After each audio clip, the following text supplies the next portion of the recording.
আসসালামু আলাইকুম দর্শক, আপনারা সবাই কেমন আছেন?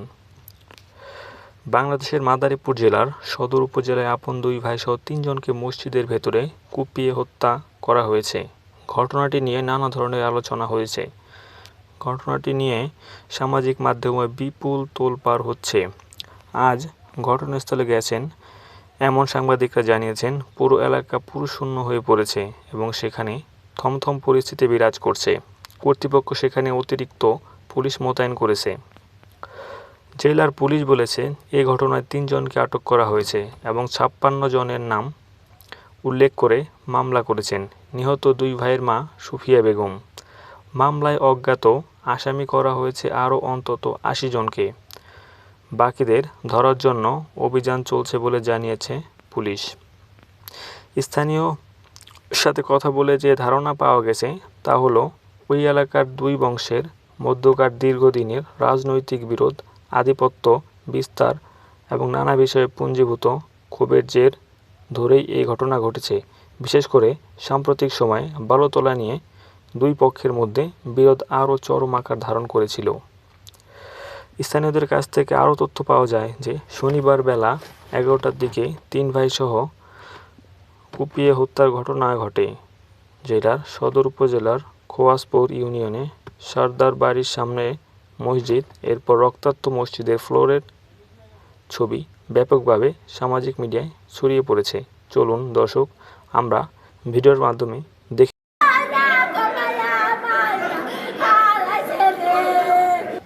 আমরা ৩টা জাল আছি আর আমার শাশুড়ি আছে, এছাড়া আমাকে পৃথিবীতে আর কেউ নাই।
এই ঘটনায় নিহতরা হলেন আপন দুই ভাই আতাউর রহমান সর্দার ও সাইফুল ইসলাম সর্দার এবং তাদের চাচাতো ভাই পলাশ সর্দার।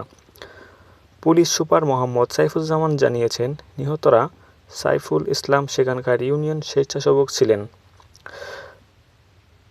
বাজার ইজারাসহ বিভিন্ন বিষয়ে অনেক দিন ধরেই তার আধিপত্য ছিল। এ নিয়ে অনেক পক্ষের সাথে বিরোধ হয়েছে তার। জানা গেছে, ওই এলাকায় ড্রেজার দিয়ে বালু তোলাসহ বিভিন্ন বিষয় নিয়ে মোল্লাবাড়ি ও সর্দার বাড়ির মধ্যে দীর্ঘদিন ধরেই বিরোধ সম্পর্ক বিরাজ করছিল। আওয়ামী লীগ আমলে স্বেচ্ছাসেবক লীগের মতো এসব নেতা হওয়ার সুবাদে বাজার ইজারা ও বালুর ব্যবসাসহ বিভিন্ন খাতে নিয়ন্ত্রণ ছিল সাইফুল সর্দারের হাতে।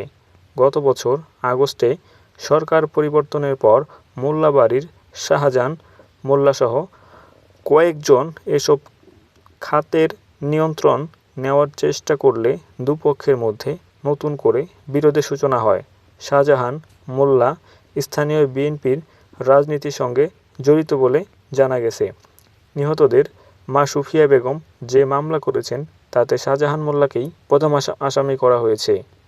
চলুন দর্শক, আমরা আরেকটু আছে, কিন্তু আমরা সতর্ক অবস্থায় আছি। আমাদের একটা ডেপ্লয়মেন্ট এখানে আছে এবং আমরা অপরাধীদের ধরতে যারা যারা হত্যাকাণ্ডের সাথে সংশ্লিষ্ট ছিল তাদেরকে ধরার জন্য ব্যবসা এবং অন্যান্য ইজারা ব্যবসা নিয়ে তাদের এই সংঘর্ষের সূত্রপাত হয়ে মূল সূত্রপাতটা এই ব্যবসা সংক্রান্ত বিষয়।